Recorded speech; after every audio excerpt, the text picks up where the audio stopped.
You're not a guy that likes to just be like, oh, I'm not working. No, I'm not creating. I don't mind not working, but I always want to create something. Tefft's one of the laziest guys I've ever met. I am. Is that true? I mean, you're just messing around, right? Dude, I mean, I just remember this guy just doing shit. He'd be like, No. I was All he does is do stuff. I was last night just trying to go to bed, and he's just like, "Come on, just do more shit." Yeah, it was. It's like 3:30 in the morning after I've been It up was for like- 24 hours. I was like, We so got- are we we got going an to work event on to this? produce. We're going to work on this now or what, Tefft?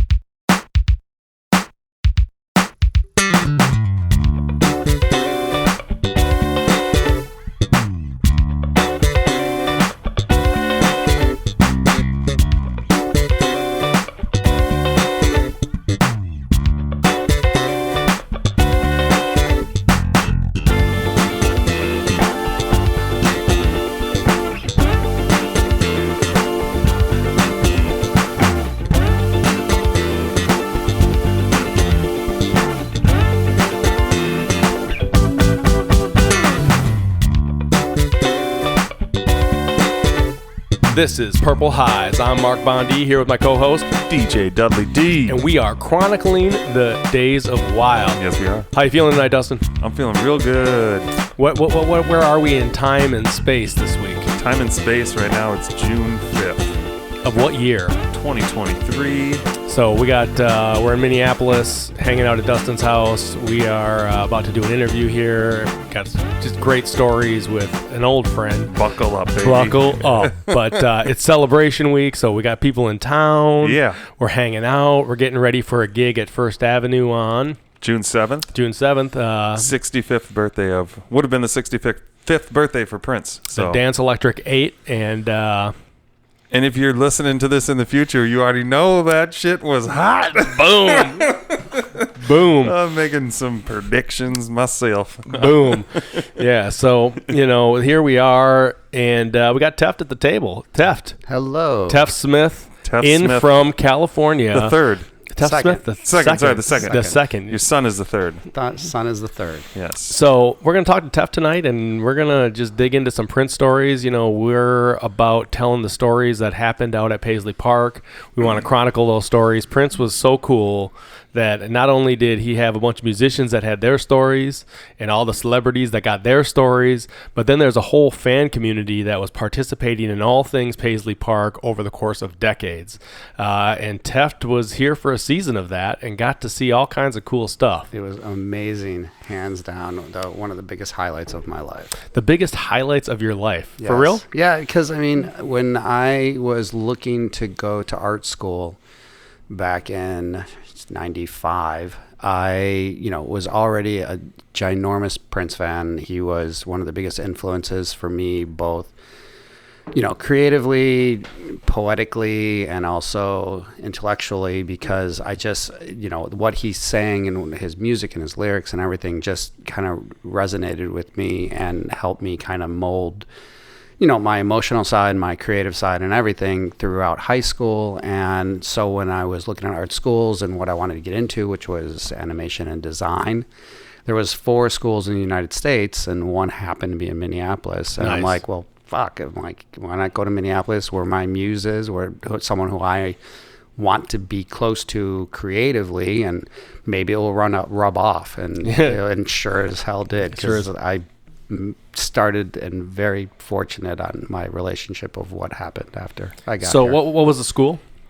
Minneapolis College of Art and Design, And you moved here from where? Chicago. Chicago. So Yes. it's 6-7 hour drive, hour flight. Still give or take. close to 4 and a home. half, 4 hours. Yeah. I mean, it was definitely still home, but the main reason for the move was, Prince was here. Prince was here. So the school was here, but you could have gone 3 other places with the same quality school. Prince wasn't Prince there. Prince was wasn't not there. Prince wasn't in those spots. No. When did you first get into Prince? How old were you when you what's your first memory of being like, man, this dude?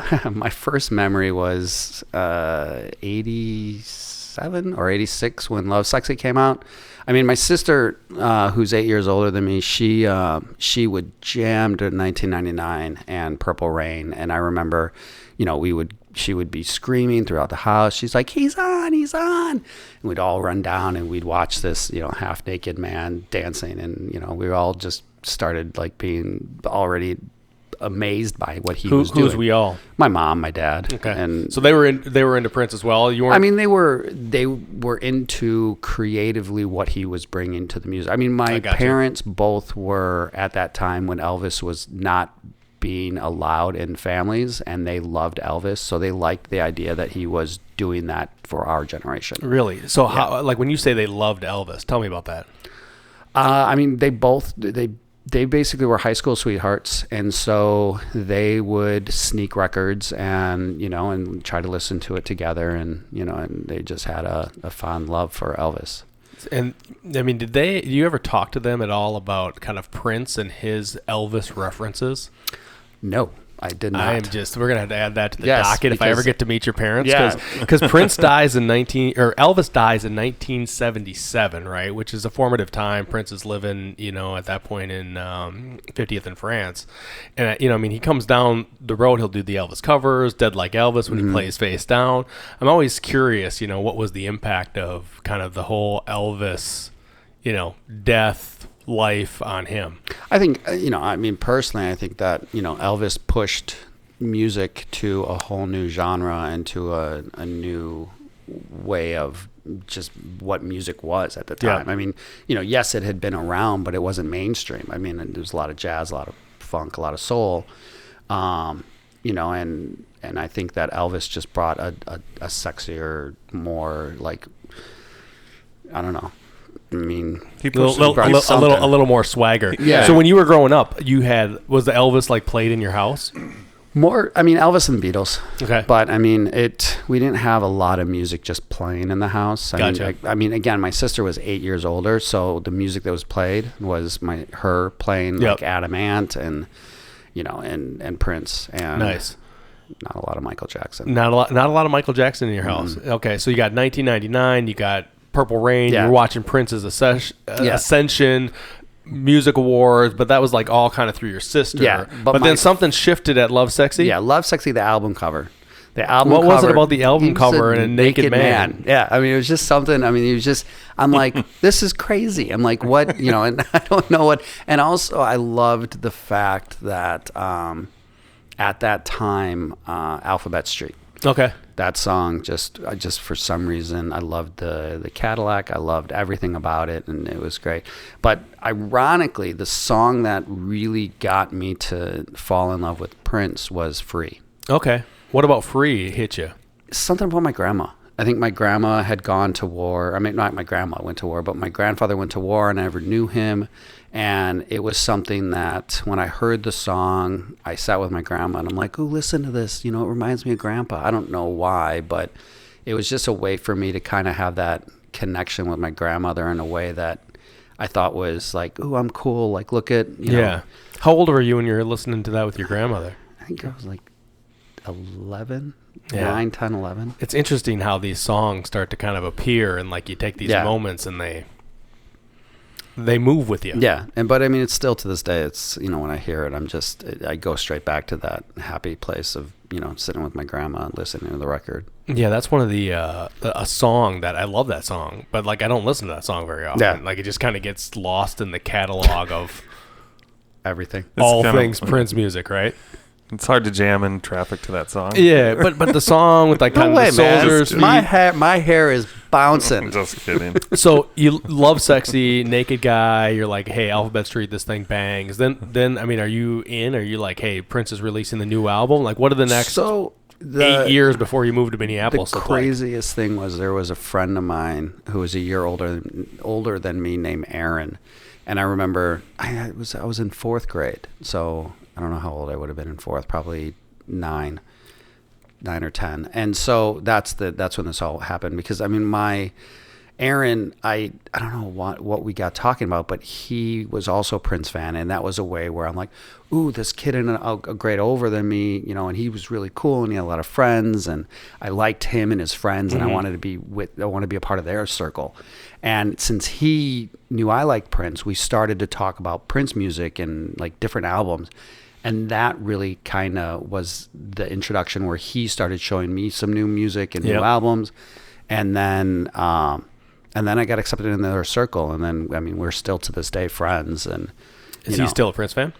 I mean, not to the point of like what I am. He didn't cross the chasm to like complete next level. But when I went to Minneapolis, he would call me up and he'd be like, "Hey, dude, I saw that," or he's like, "Wait, what would you know?" And so I would exchange stories with him. He'd live a little vicariously through you. Yeah. But so tell me about those next. You're meeting him, you're getting into the music, you're having these conversations. So like what level of like fandom, like your 7th, 8th grade, high school, are you like wearing the t-shirts and going to shows? Or are you just like kind of like laying in the cut, listening to Prince on the side?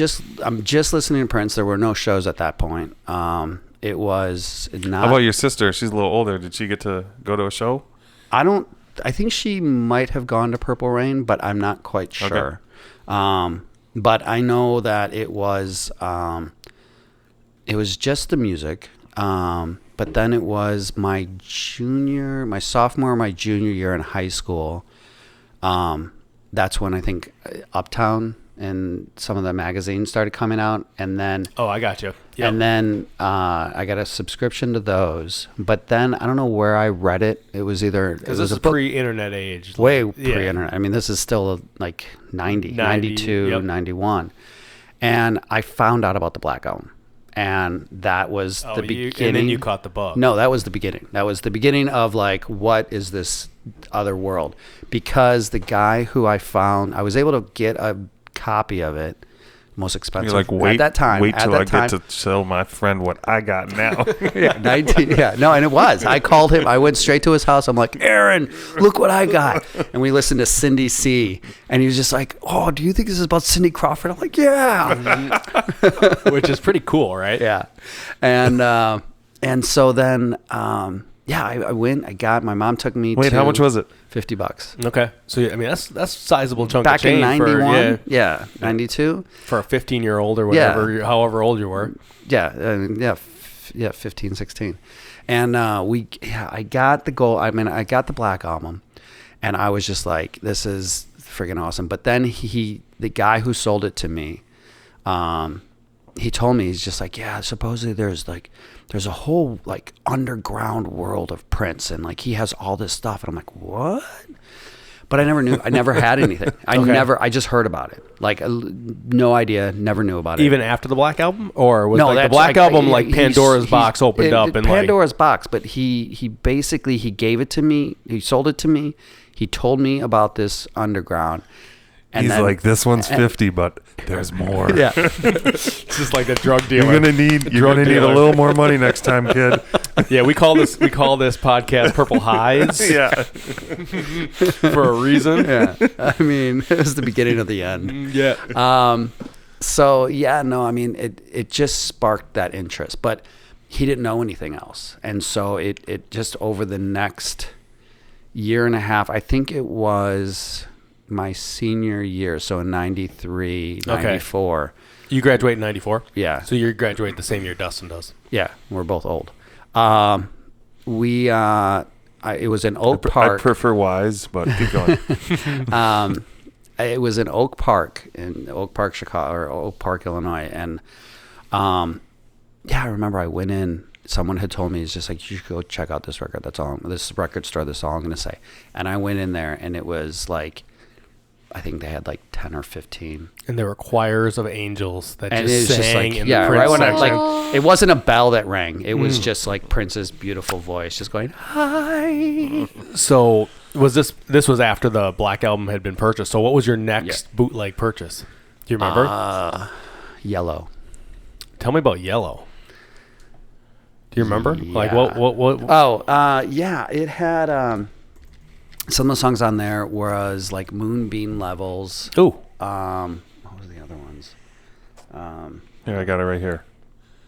I Wonder, Player, The Voice, Don't Say You Love Me, Open They had Book, I Wonder on that? Sex, the original one. Yeah. Spirit. There's Marquita's a different one Kitchen. than from the Deposition album? Yeah. Well, I don't know about the... I think the one on the Deposition is... But there's the one from Parade. Okay. Oh, I Wonder You. I was talking I Wonder. No, but I mean... I guess... But, I forget that they're different names, but they're kind of the same. So interesting. So you get this... Did you just buy one, or were you like, hey, I'm loading up here? I think I got 3. And And then, and then that was the beginning, and it just sparked all kinds of, just finding other records, like these types of record stores, and and then my mom. And you were in a great city for that. Chicago. No. Just wait, because there was a better city than that. Oh, where? It's called Germany. Oh, my mom came back with like wooden box sets that were like custom carved into like Paisleys. So you're going deep. You got the parents going to Germany. No, they didn't go to Germany because when they were in Germany. My mom just went in, and she like the guy there. My son likes Prince. Do you got any Prince? And he's just like, oh yeah. And so that was also the first time that I started getting live albums because he was touring there at this point. He still wasn't touring in LA. In the US. The first tour that I saw was the Symbol album in Fort Lauderdale, which was the first show. How'd you go end up in Fort Lauderdale for a show? Because I was at Bulletary Tennis Academy. Okay, and I didn't realize that. So you didn't you went to school in Florida for a while, and while I was there at the academy, I saw that he was going to be playing in Fort Lauderdale, and then I got my dad called the academy. They were able to convince one of the chaperones to take me and a friend to Fort Lauderdale, because this is in Bradenton, so it was like a 2-hour drive. So like this is an investment of time. It was an investment of time, energy, and commitment, because we're underage, and we had to get a ticket for this guy, and and it's like, in this academy, and I'm taking the guy who was a friend from me was from he was from Spain. And so he spoke minimal English, but but it was just like, and like his parents, so it was just like looking back at it, I'm like, wow, that was a little crazy. Yeah. So tell me about this first gig in Fort Lauderdale for Act 1, Act 2. Act 1, Act 2. Indoor, tell me about outdoor? That. Where was it at? It was indoor. What kind of tickets did you have? Nosebleed. Okay. I didn't care. Yeah, but you were in the building. So tell me about that experience. Your first time seeing Prince live. I went there with an empty duffel bag, and I just bought everything. Like literally, like all the gear. You got any of that still?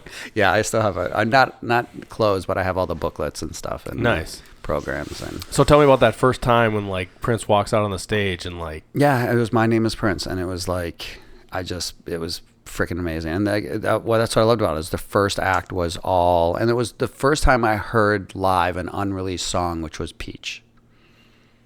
She was dark.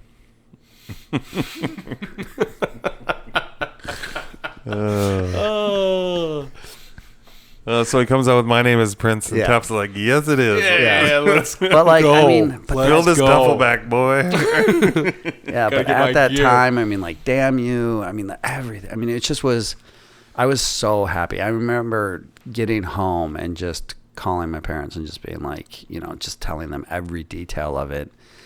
And it was incredible. But it didn't matter how far away I was. It's like the music was so large and so epic that it was just like. And the production on that tour was no joke.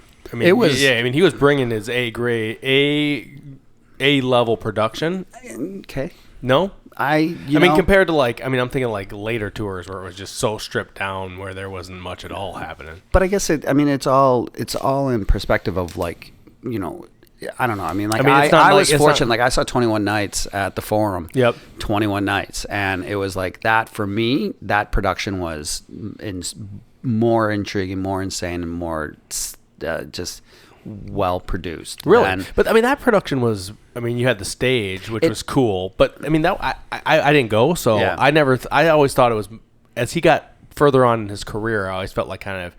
His emphasis was more and more towards kind of the musical elements and less around like how show the theater of the show. Yeah, I don't agree. I would say that the show I wish I had seen live would have been Sign of the Times. Was still hands down my favorite DVD show. That so good, and Love Sexy were just amazing. But like Sign of the Times was like the whole story and everything was incredible. But I think also at that time I was looking so much into the meaning of like his name change and like Like, I knew it was coming. I knew that there was something happening. I knew that this was a bigger thing than just the symbol. And like, there was some. And I looked into so many. Like, I had my own thoughts on it. I'm like, oh my God, it's the marriage of men and women through music, and we're all one, and it's like music's bonding everyone. Prince is going to bring everyone together in a peaceful way. There's going to be no wars. Well, I mean, you weren't no taxes. I mean, gas is free. Dustin can tell you were not the only one philosophizing. Anyway, thinking about Prince and his lyrics during that season.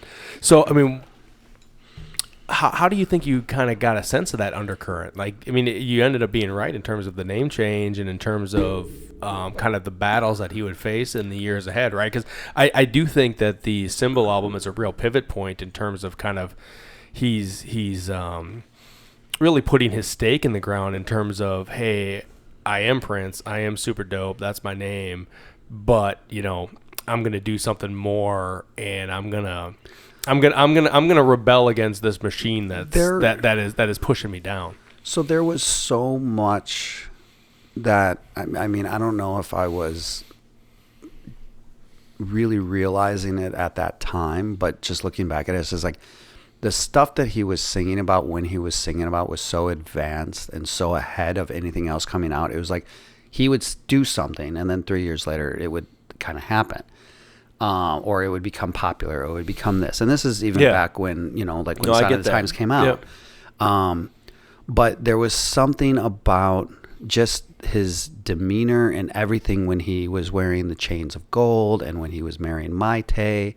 It's like he was going through a transition in his life artistically and personally, that this symbol represented something more than just a symbol. Because I mean, like we call it the Symbol album, but that's not the fucking name of the album. The name was or whatever. It's a sound. Yeah, it was or a non-sound. It was an unpronounceable symbol. Because I always think it's interesting because I mean I'll hear people, and I mean, don't get me started on this because I get a little obnoxious, and I know I'm obnoxious, but so I just apologize in advance. But people will call it the Love Symbol album, and they'll call it that's the love symbol, and I'm always like, no, you know, I don't think that's. I never refer to the symbol as the love symbol, and I mean I've gotten in some, you know, Facebook chats, and I've kind of let it go.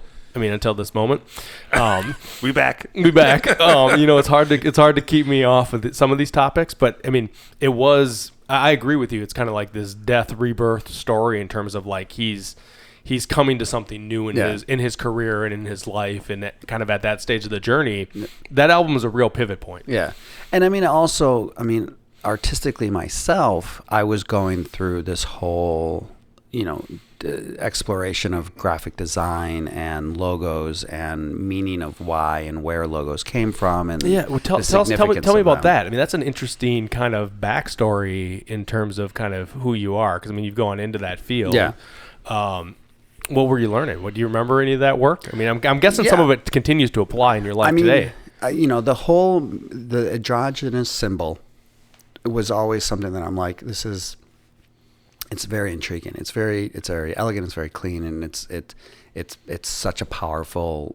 Such a powerful statement as a symbol, and you know. And I was also looking back then at like I loved the Pepsi logo, and I really, you know, the swoosh was always one, and Adidas. I mean, and the Adidas had two logos, and it was like, so it was the way that things were going. But like even when I was at Bollettieri, you know, I was doing some art and some drawings at the academy, and they had seen it, and they had asked me if I would do some design work for them. And so it's just all of this was happening where I was learning like how design can impact. Yeah, because I mean you're 16, 17 thinking about some pretty high concepts. I mean in terms of like looking at symbols and like how they play out from a brand perspective as well as from like a deeper meaning perspective. That's some heavy thought for a 16, 17-year-old. Yeah, I guess. I mean, it definitely was. I mean, it was like, I mean, looking back, I mean, yeah, but I felt that it, I mean, just the symbol that he had on the Purple Rain motorcycle, I just loved what it represented. And it was that idea that, and then it's something we're dealing with today. It's just like man or woman, it doesn't matter. We're all equal. Yeah. And I just liked the fact that he was fighting for that then. Yeah. And then, you throw this whole idea, and again, I mean, there's, and I know that he liked ownership and he liked this and he wanted something that he could use and he couldn't use that because that's a medical symbol. Yeah. So therefore he's like, well, how can I do this? And he's like, well, why don't I throw a 16th century horn on it? Yeah. And now it's mine. And it's like, oh, and it's basically using music. And so, and again, I don't know, I can theorize on my thoughts, and I've, again, heard rumors of where and why and how he did this. But that point when that album came out, and also, I mean, I had known and I had heard stories about the feud he was having with Michael Jackson. I liked his little digs in My Name is Prince, where he's just like, my name is Prince, and that basically is him, making fun of Michael, and it's like, I liked what he was doing musically at that time because he was really pushing the boundaries. I mean, and then I also started to hear stuff about like the Gold Experience and, it's all just these albums that are sitting on the the Sacrifice of Victor had just come out because they did the VH1 special. So, I mean, it was so intriguing. And also I'm at that point of life where, you're a senior in high school, junior in high school, and you think you have all the answers and everything. You're analyzing everything, and you want, Yeah, you got plenty of time to do that, right? You don't got a job or kids to take care and of. This is bad.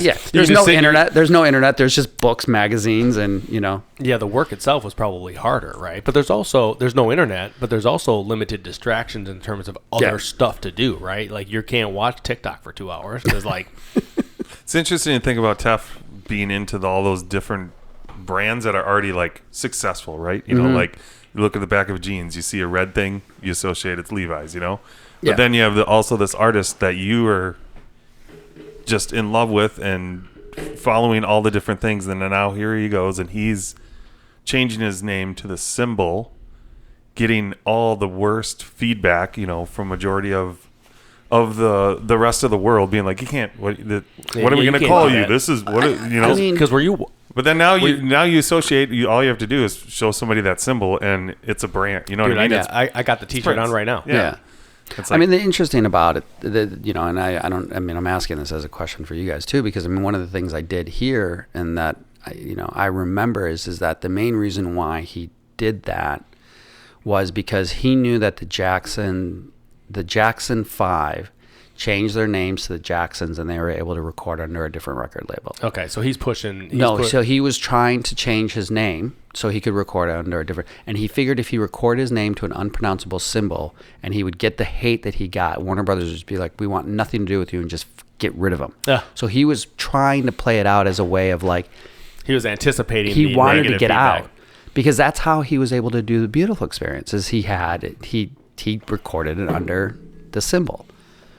But then because of legalities and the Jackson 5, they actually have clauses in contracts now that eliminate that loophole isn't there anymore. Like, hey, you can't just go change your But name. again, it's something I heard. You want to hear my 2 cents on the symbol creation too? Because I was watching this deal, and he was very involved, obviously, with the whole Batman soundtrack recording. Yep. You with me on this? Obviously. No, what's Batman? So he was very aware of Batman, and Batman at the time, like that whole kind of 89 era, like Batman and the symbol of the Batman, was pretty much everywhere, right? Yeah. And you look at the movie poster, and it was simply the Batman symbol. Like they didn't include any other, like, it wasn't. They didn't write Batman on it. They're just like, here is the symbol, right? Yeah. And I feel like he was attuned to like, oh, I want to be Batman. Yeah. Right? Like I want no, seriously, this is my theory. This is never before shared. Like I want to be Batman. And essentially he spends the next few years figuring out like I'm looking for a symbol to represent me that is beyond kind of this thing that I've been using. And he was looking for it, searching for it. And when he found it, he's like, shit, this is my Batman moment. I'm putting that on the album cover, and this is what we're going to call it. Therefore, it is not the love symbol. It is simply a symbol that represents his essence and his being. Yeah. I mean, but that's the thing is remember when they did the VH1 thing and they said, okay, and the new album is... Boom.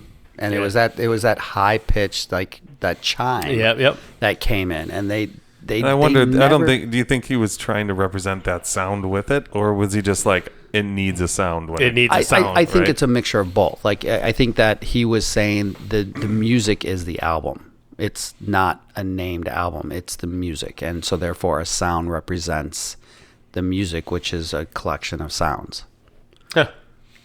You know, so basically the name of the album was the sound from the album. Mm-hmm. Now, did you have people to like rap with this stuff about? Was your friend Aaron like, let's just No. Once I into... started to get into this, he was just like, yeah, no, I'm out. I'm going to go play hockey. Yeah. So were you communicating with anybody in terms of kind of like this theory and this kind of these ideas? Because like it could be a little, a little lonely. I always had Dustin. There is lonely. Yeah. I always had Dustin, you know, like, and thankfully he put up with my stuff. He'd be like, dude, I don't know what you're talking about, but yeah. No, I didn't have. It works both ways. Mark hypes me, and I just listen to him. No, you should have seen it.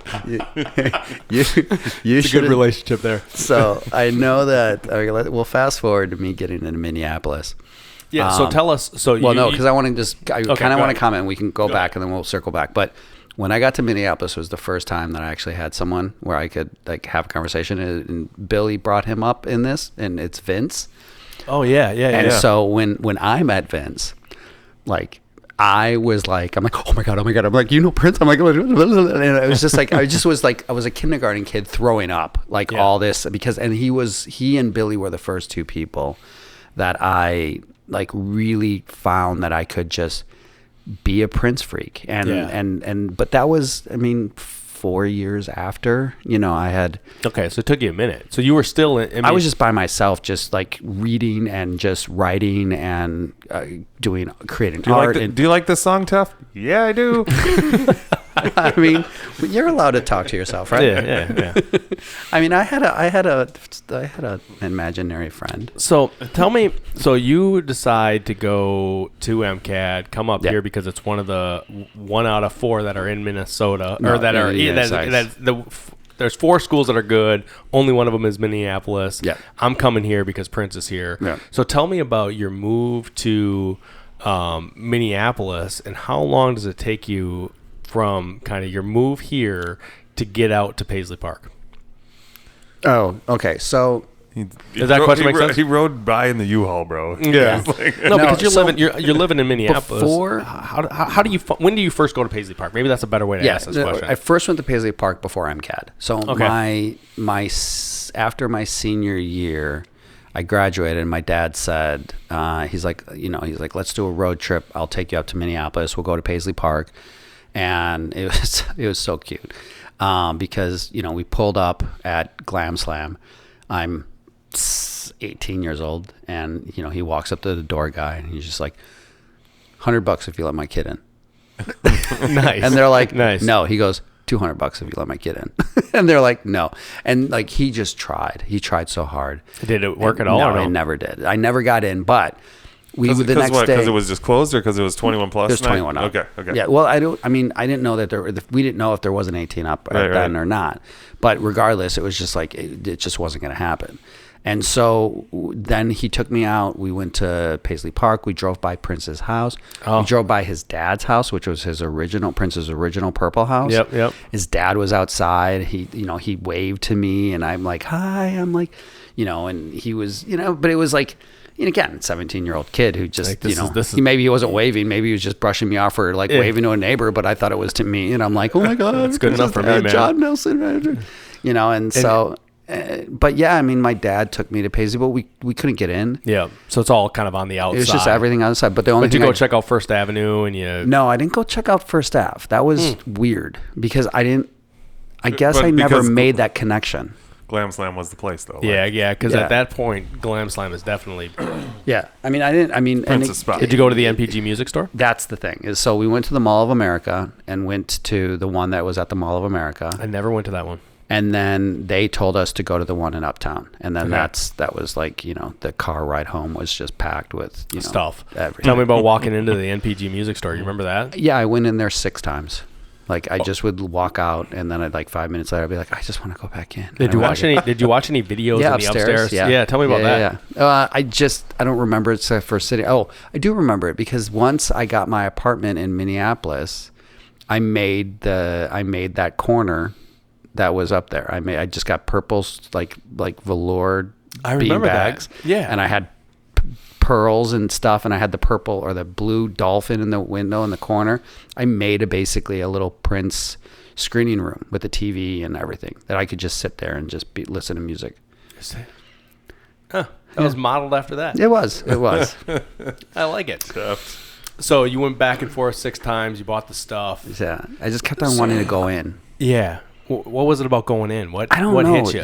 It just I felt FOMO. Trying to relive that first walk. I felt like I was missing something. Like I was just like, so I would leave. This should be like, bigger. No. I would walk out and I'd be like, no, there has to be something else. I'm just going to go back in and check to see if I missed anything. Yeah, and I think the interesting thing about the store is you walk in, you got the video playing on the floor, you got the curtains that are all around, you got kind of the beads and obviously all the Prince gear that's there. Smells right. That's where I was going, man. Yeah. It's like it's got its own kind of... It's Prince. Yeah, it smells like Prince. It's Get Wild. It was Get Wild at the time, right? Yeah. I'm guessing you came up in, would have been 94 to the store, somewhere in there? Yeah, summer of 94. Okay. Nice. So that's super cool. Shout out to your dad for doing that. You know? Yeah. I mean, what a way to kind of like celebrate your kid's passion. Yeah. Right? Well, like, we're going to do this. Yeah. Well, as you guys know, I mean, it was my dad. I don't know how he did it or, what it was, but I mean, it was, the guitar that I have, it was him either contacting or I don't know how he got it through Paisley, but he basically got that for me for the 95 Christmas. He got it for me. And then it was James, who you guys know, who cross-checked it with the number on the back. It was a PRN number. Yeah, and that's a cloud guitar, right? It's the cloud. Yeah, it's the yellow cloud guitar from the Cream video. Nice. And you still have that? Yeah. I forgot that you had that. Yeah. Move over, Red Rider BB gun. Yeah, no, I mean, so it's like, he and my mom, I mean, they, both my dad and my parents, I mean, they were super encouraging of me following my arts and whatever it was. And they knew that he was just such a influence to me that they just, they tried to do whatever they could to, So they didn't think you were crazy for wanting to move to Minneapolis because Prince lived here? No, not at all. So your first trip here is 94 summer with your dad. You got to see everything, but you didn't get to go in. So you're kind of like, except for the NPG music store, which you were able to go in 6 times back and forth, which I get because I mean, dude, I'm surprised it wasn't more. So when do you come up here next? What's kind of transpires after that? So the next time was so after I graduated high school, I did a year of college in Chicago. And where'd you go? It was called North Central College. It was just, I was going there because at that time I had visited my sister up in San Francisco. I was down at the Fisherman's Wharf and I saw all these amazing painters and artists on the street working. And I'm like, I don't have that skill and they're working on the streets. I'm like, I'm never going to be an artist. So I'm like, I'll go to business school. But I didn't realize you could make a living doing graphic design and animation. And so I did a year of college trying to go to business school. And then while I was doing that, I had started a side business doing logo and animations for local companies. Yeah. And I started making like enough money that I was like, shit, I could actually make a career out of this. I'm going to pursue art in that aspect. So then that's when I looked into so now you're MCAD. digging in. So I did a year of college, and then when I came up to Minneapolis and got my apartment in Bloomington, my mom and I went out because she had never been to Paisley and she was up there helping me move in. I took her out to Paisley, and they had a flyer saying, "We are shooting the Gold video." So your first time in Paisley was the Gold video. Yes. Wow. And that was also the first time I got introduced to, pretty much the world of Prince by who I met that night it literally was just like it opened every door for my relationships with you, my relationship with Dustin, James, Michael, Sonny, Kimmy, Danny. I mean, it's like the world changes. That night changed because of one person that I met. So which is Danny, Kimmy's brother. Okay. I guess I knew. I mean, it all kind of goes in. How did you meet Danny? He liked the way I danced. I remember. That is unbelievable. Let me just stop right now. See, he saw me dancing and Dustin dancing. He walked over and he goes like, "Dude, you're such a better dancer than Dustin." That's so funny. So you're there. So he said what he said was he knew it was my first time at Paisley because he saw an uncontrollable happiness. Nobody dances this hard right away. And it was also funny because it was also my introduction to Tia and Dion, because I went to go sit in a chair that I guess was their chair, or not yours, not mine. And so Danny, when I was like, I'm sorry, Danny also was just like, oh, don't worry. He's just like, it's just like I know Prince said there's no rules, but there's a couple, couple under. But I mean, through Danny, you know, I mean, we became friends, and then I met his sister, which was Kimmy. Or Gina, who we have an episode with. If we haven't listened to it, and we got an episode with Dion as well, and we got an episode with Bill. And we got an episode with Bill. Yes. So it's all. This has really been a long time coming that we have Tefft on. The problem is we love to do these in person, and Tefft lives in LA. So so it makes it a little challenging. Yes. But I do think, I mean, there is a certain community and network in terms of the people and the relationships and the various characters, and this is all happening right when Dustin and I are getting into the scene as well, because we're there in that, you know, summer of '95 kind of activity, and you're coming in, I'm guessing it's fall, like it's kind of later September, early October when that gold video was shot. Yeah, I think it was take. Well, yeah, because it was I started January of it was like 95, 90, it had to have been 96. So can we find you on the video? Do you know? Okay, do you know where you're at? I don't know the number, but yes, I'm on the video. Also my first video. I know. We're both in it. We could just screenshot those. Mine, it's like I wasn't even at the Gold Experience shoot though. Oh, you weren't? Okay. No, they took that shot from some other deal that we were at. I don't know why we didn't go that night, but they took that shot from something else that I'm in. You were at the actual I was at shoot. the shoot, and I know, and this is how much you know that you're a fan is that I still have the confetti in a Ziploc bag in my memorial. Well, that's great, because what's funny is I was reading a deal from Michael Bland the other day. He had posted the video, and he was talking about how he would find glitter like 10 days later. He was finding glitter and stuff in his hair from that video. No joke. I mean, that wasn't like a little bit of glitter. Yeah. I love that stage too. That whole setup of that era was just the conveyor belt, everything. The whole thing. Everything. I mean, well, the song itself. I mean, that song was hyped up so much as being, you know, the next Purple Rain, and like it was like, and so for me, when I was reading the articles about it, to be a part of that, and that's my experience, and it was full circle for me, because I was just like, this is everything I could imagine. And I was with my mom, and she was there, and she was rocking out and having the best time, and it was just, everything about it was just amazing. Like I was on cloud nine, like for weeks. So how many more shows did you go to? Because like you have that happening, let's call it October-ish of '95. Yeah. And then like the dude just slams the brakes on all parties for like a year.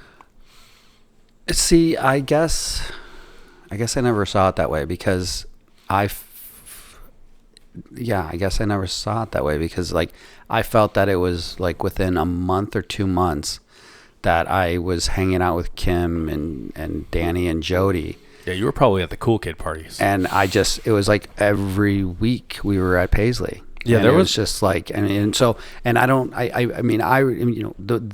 intimate concerts that I remember you and I talking, and you were there, because I mean, you'd be the one that would sometimes just call out a song to play, and you know, and it's just like 12 of us there. Yeah, it was always. But I do now that you say it, I would say it was probably about 8 months. I think it may have been a sophomore at that point at art school. Because when Vince, Billy, and I, because I mean, essentially it goes 95, and then like in January of 96, he fires the band, you know, and it just goes quiet. They were down in Miami, and it was like they're coming back from Miami, and they like never come back. And we actually meet you in that summer at Cheapo in Uptown. Cheapo, and then things start to pop again. But it was before that there was a lot of parties, because I remember he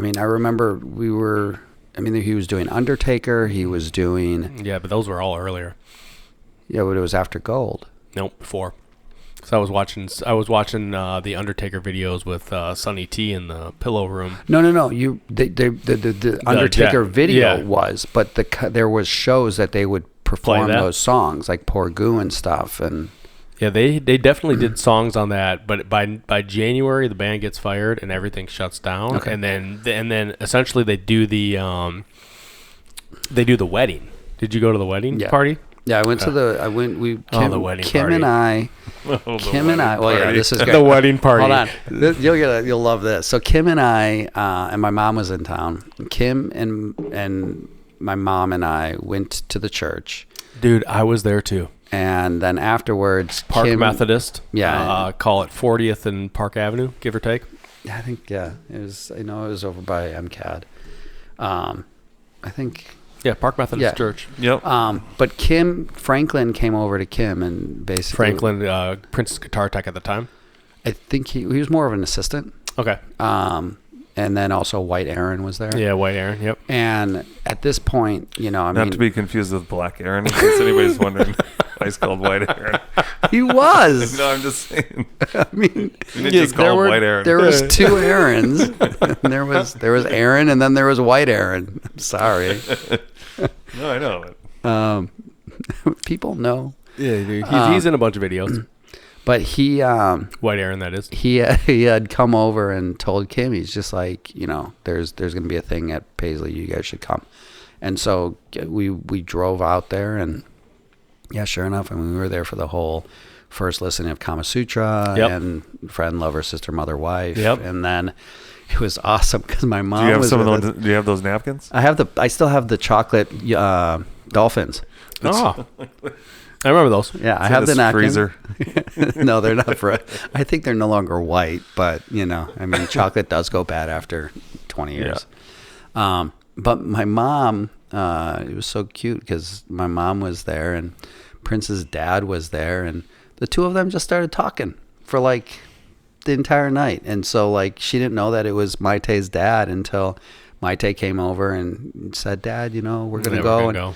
And she, you know, but they had the nicest conversation, and she's like, "He was such a great man," and I'm like, "Yeah, that was Maite's dad," and you know, so it was my mom always. She had such a great time there. What do you remember about the church side of the equation? Were you just like standing on the outside? Yeah, we were just on the outside. I mean, I don't even think we saw them walk out. Well, they had like it was draped off with like that plastic white deal. They put a tent up, yeah. Yeah, and then when he rolled in, he came in the back in a like a moving van type of a thing. It was like kind of a cargo van deal, and he just slipped right through, and you could kind of see him, and he just... Yeah. I just remember I ditched art school that day. Yeah, I ditched class that day as well. Hopefully you're not listening, Mom. Yeah. And I had pictures of the whole day. I took all kinds of pictures. I remember like those the little camera disposable deal. Yeah, and then they let the doves go, and I was like, man, Prince is married. Yeah. It's happening. It's happening. Yeah. And then they shut that awesome. down, man. And then they really didn't have much happening until November. They were on a honeymoon. November of because they went on the Hawaii thing. They went on the Hawaii thing. They played that. I had that bootleg, and then they come back with Emancipation. Yeah, I mean, such a weird era. Yeah, I mean, it is so interesting. It was just like when you explain the timeline, I'm like, man, I swear there was more shows, but I mean, that summer was a bust, man. There were a couple stints that it was just like 3 times a week. Yeah. I mean, but Wednesday, Friday, and Saturday, and it was like. Yeah, there was stuff happening in that. So were you there for the recording of Days of Wild? You had to have been at that show. Oh no, Or were you gone? Because that was December 8th of 1995. We were there for it. And I guess the reason why it's not that much of a memory for me is because, there had been so many shows and I've heard the song so much that I didn't know that they were recording it for the Crystal Ball. I don't think anybody knew. I mean, Prince. So I mean, it's just like heard the version and was like, "This is the dope one. I'm putting this on the album." Yeah. But I mean, I definitely remember, the nights where he sang that. I mean, because it was. I mean, it still is. It's one of the greatest songs. Yeah, it's the anthem. Yeah. All right, so you're going to MCAD. You've found this community. Tell me about kind of the Vince, Bill, Kim. Like, what are y'all doing? I mean, you're going to Prince shows, you're hanging out, but like you're forming like deeper friendships here. Yeah. So when I got out here, I had originally moved out here with my girlfriend from high school who was going to Horst, and and I was going to MCAD, and she just was not having living out here. She missed Chicago. She missed everything, so she just kept going back, and I would be solo, but I lived out in Bloomington. And everything was happening in Minneapolis. And so I pretty much moved in with Kim and Jody at their house. And like when you say pretty much moved in, like did you move your stuff out of your place? No, I mean, I still had my stuff. I just grabbed majority of my clothes. And then during the week, I would stay there from Monday until Saturday. And they go back, get new clothes, do laundry, hang out at the house during the day. And then I'd go back to her house on Saturday night or Sunday. I used to one of the I was talking to Kimmy last night about it, and I'm sorry I call her Kimmy because that's just what I lived with. But yeah, Gina. One of the things is like when I first met them, I was 20, and they wanted me to hang out with them and go to the clubs and stuff, but I wasn't 21, so they were able to get me to either work or dance at a club as a dancer. Whoa! What? Where were you dancing? I'm not saying where it is because I forget the name of it. Was it the 90s? No, it wasn't the 90s, but it was something similar to it. Thomasina used to run the night. That's how I met Thomasina. Thomasina basically hired me on to be one of the dancers. And so cool. And that's how you would get into these clubs. And that's how I would work. Kim and Jody. I would work. And Jody was dating Prince at the time? Yes. Okay. Or kind of dating Prince at the time. It was like Maite, post-Maite. This is pre-Maite, but I think this is during the time where he was seeing a few people. Yeah. And Jody was one of them. And I mean, I would be at their house and I would get a phone call and it would be the pizza guy, but it was Prince. And I would just be Did you know it was Prince? No, I didn't. When did you find out? After I got off the phone. Like, I'm moving in. I'm getting this. No, after. Now you don't trust the pizza guy is Prince. No, I mean, I answered the phone. I'm like, hello, is Jody there? Or, I can't do his voice, but he's just like, is Jody there? I'm like, yeah, can I who's calling? It's the pizza guy.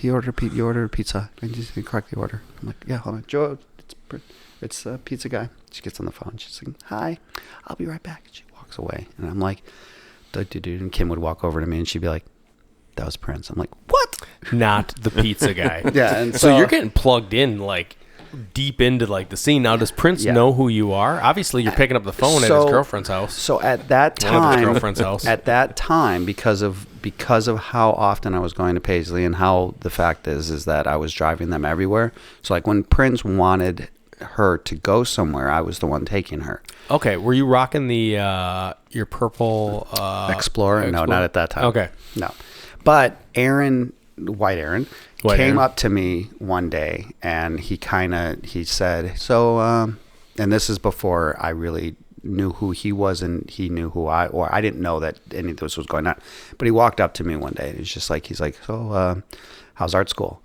I'm like, fine. He's like, your dad's still in Chicago, working for the Kirkland & Ellis law firm? I'm like, Aaron, what's going on? He's like, you've been hanging around too much, so he did a background check on you. Wow.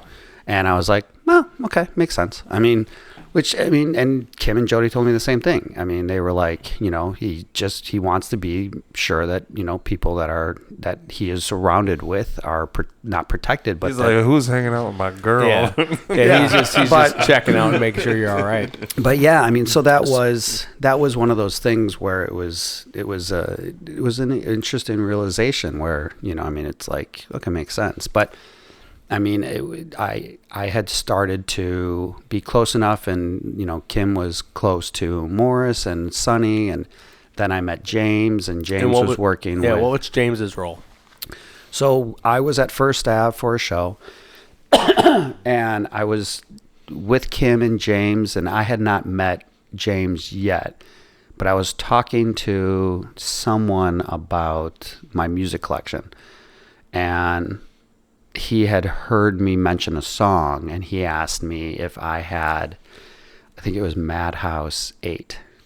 And I said, yes. And he's like, oh my God, can I listen to it? And I said, yeah. And so he came to my house and he saw all the music, and he was just like, holy shit. And I mean, James has a love for his music, and that's how I basically became close with James. And then me and James became. And what's James's story? What's James's background? What I mean, because he's got a Prince connection. We are gonna have him on the show sometime. Yeah, because it's not just like a random James. Like James worked for Prince. James Rhines is his last name. Yeah, James actually I think worked for Prince. I want to say the Nude Tour, but he was Michael Bland's drum tech. Michael Bland's, and he was also Magoo's. It was him and Magoo that were running everything at Paisley. Okay. And you definitely need to have James to kind of explain who James is. Yeah, but I mean, Only James went to Europe. James went to Europe for I think a year on tour with Prince, and so I mean, James he kind of has like the same type of Minneapolis background like Jelly Bean, where like they all knew each other. Yeah, he was in the circle. But James did work with and for Prince for many years. And so you're becoming friends with him, and then through him, and he's not working at Paisley at that point. Well, he's still working for Michael and Gotcha. Sonny. I mean, he was doing both of them, and Sonny and Michael were still going there, doing odds and ends stuff, but it was under the radar. Yeah, he would go out there. James would go out there. I do remember seeing him there. Now that we're talking about it, kind of post NPG, iteration of the NPG breakup. Those guys are still because he was all there during the Endorphin Machine and all that. Yeah. But yeah, so James, so then James and I became, pretty much best friends, and he was one of my closest friends when I was here. James actually got me kind of my first foot in the door in a nightclub downtown. Yeah. Really? I didn't know that. Yeah, the Quest. I do remember that now. When I first started doing Wednesdays. Yep. And they were called the Rhythmists, and that's when Gilbert Davidson was running the joint, and James is there working. And Gilbert is? Gilbert from Paisley Park. No? Yeah? Nope. Anybody know? I know Gilbert. Yeah. I don't. He's no? I mean, maybe if I saw him. Yeah. Tall black dude, hair slicked back. Well, he didn't have hair in the middle, but the rest of the hair is slicked back. Oh, okay, yeah. But yeah, no, he was out. He was running that, and then he works with Sheila E. now. But anyways, they were trying to start a night, and James knew about me and DJing at Paisley, and he was like, "You should have Dudley D come in." And then I started Wednesdays there, and then that morphed into Fridays, and then the rest was kind of history to my downtown Minneapolis kind of nightclub DJing stuff. Life. Yeah. See, it's all connected in the city. All connected in the city. So you get out there for all the emancipation stuff then too? I mean, how many shows do you think you saw at Paisley Park? Oh, geez. I mean, I'm not going to say every single one during that time period, but I mean, I was fortunate enough to have seen over 30 or 40. What's the duration? So you're coming in 95. What's kind of the end cap of when do you leave? Well, I moved out to Los Angeles in 99. Okay. And then I came back here quite a bit with you guys. In the celebration. The Mill Cities and Target. And oh, yeah. I remember the Mill City gig, you being here. And then a lot of the celebrations, because Dustin and I were at the celebration with Kevin Smith and hung out with Kevin Smith while he was recording. Oh, you were part of that deal? Yeah. Yeah. We weren't. No, I wasn't a part of it. You were in the room. We were just there when Prince was talking, and Kevin Smith was standing next to us, and Kevin's asking us questions like, "Is this how he usually is?" And Dustin and I were like, "Yep." And it's just like, is it usually like, yep.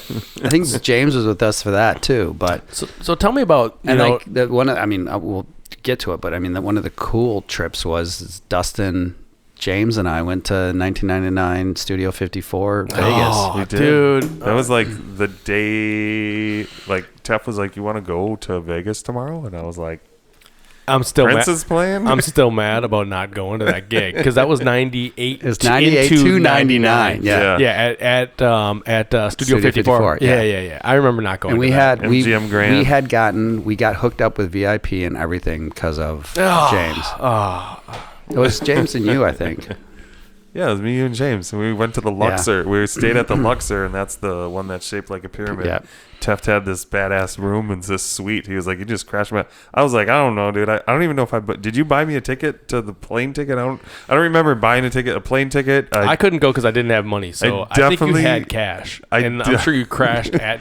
I crashed with Tefft. I was like, "I got to stay with you, and we got to have a ticket." And I just remember we got to the Luxor, and I was like, "Oh, this place is dope." And I went to go lean out and look. That's right. Because the window's at an angle, I was like, "Bam!" And I hit my. And he had a big old fucking mark on his head. That's my least favorite hotel in Vegas, by the way. But yeah, sorry. But those shows were ridiculous. Let's talk about, because did he play just one night, or did he play? Because the time opened for him, right? Yeah, the time opened for him. Tell me about those gigs, like seeing him in Vegas. Packed. It was awesome because it wasn't just it was such an. I think that was the first time that it was Prince, Jimmy Jam, and Terry Lewis all in the same time. I don't remember details like that. Because Terry was doing the mixing with Prince during the Times show, and then when Prince performed, Terry and Jimmy joined him on stage, and they all performed. That is just way too cool for me. I wanted to go, and I didn't, and I'm still disappointed about it. I think the reason why you didn't go was something with school. No, it wasn't school. It was money.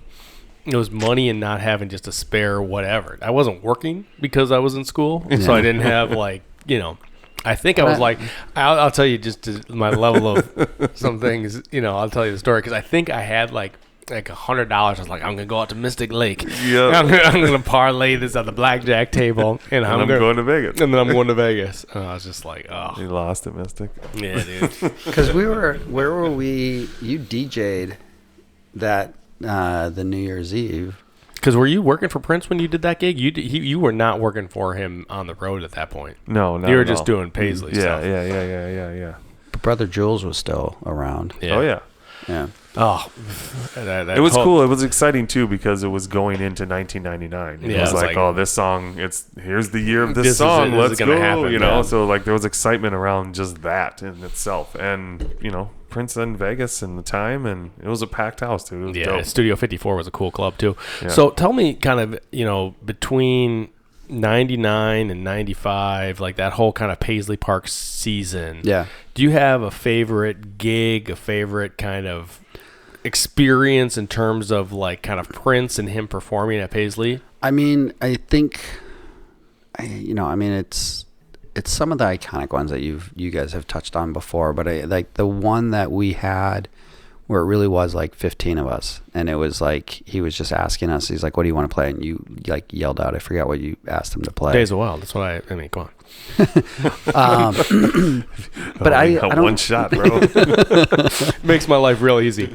But it was like those types of intimate shows when it was just like nobody there. But I think one of the coolest memories for me, kind of going back to the Aaron thing and the question about earlier, is when I graduated art school. My parents and my uncle and my aunt, my family, everyone came in. And he had announced that he was going to be doing a show. And a lot of times, as you remember, like we'd get stuff from Jonathan, and Jonathan would basically be like... Jonathan Carter. Yeah, and he would send us... We got an episode with him, too. Yeah. That's I'm only doing single names, because a lot of people, hopefully are listening. We got to educate these people. We're worldwide, bro. This doesn't just broadcast to Minneapolis. So I just graduated art school, and my whole family came in, and this had been going on where it was almost every Friday, every Saturday. He would either do both days or one day, and sometimes he would announce it on the radio, and sometimes he wouldn't. This one he did, and the line was insane. And and I walk up. We parked because we knew kind of there's ways that you can sneak in and park because we'd been regulars. And I walked up to Aaron, and I had said. I said, hey, White Aaron. And, this Aaron is, Leapins, for everyone that's not in Minneapolis. Dustin, I think this was when you were pretty much running it, and you had already gone in to help with the records. That's what I did. Yeah. So you two were already in, and I knew that there was ways to get in. So I walked up to Aaron, and I said, hey, listen, my family is here in town. I just graduated. He goes, you and your family, please come in right now. He says, congratulations, and come in. So it's like that memory of like him knowing that I had finished art school and that there was a little bit of like a proudness, celebration. It kind of just made me, and now I don't know if that was, how much of truth was that from Aaron, but I mean, Aaron and I had rapport. And I mean, and it was one of those things where he recognized, he was like, yo, look, they put it on the radio. Normally, you and your family would be walking in. Yeah, there's like nobody here. Yeah. And so, I mean, we got in and we all waited, and it was, it was one of those nights where, it was 3-4 hours until he came out, but my whole family it was that like they all lit up when he got on stage and he performed. Because had they been to shows with you before? Sorry. My uncle and my aunt haven't, but and my sister hadn't, but my mom and my dad had been. Yeah, they'd come in and ton of times. Yeah, so cool. Yeah, I remember there was a couple times where I would be so tired, and Kim would want to go out. Kim and Jody would want to go out to Paisley, and it was times where he didn't perform, but it was still a party. And you remember his little Paisley purple couch that was right in the atrium? Yep. So I would sometimes curl up on there and fall asleep.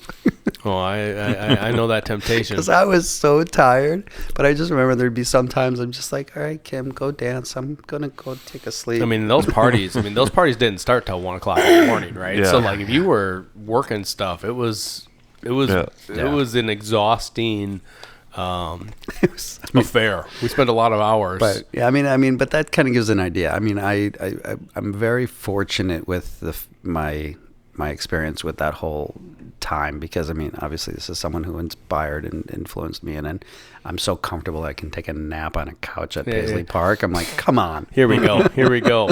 So you move out of Minneapolis. Obviously, you come back for the various celebrations. You move out to LA.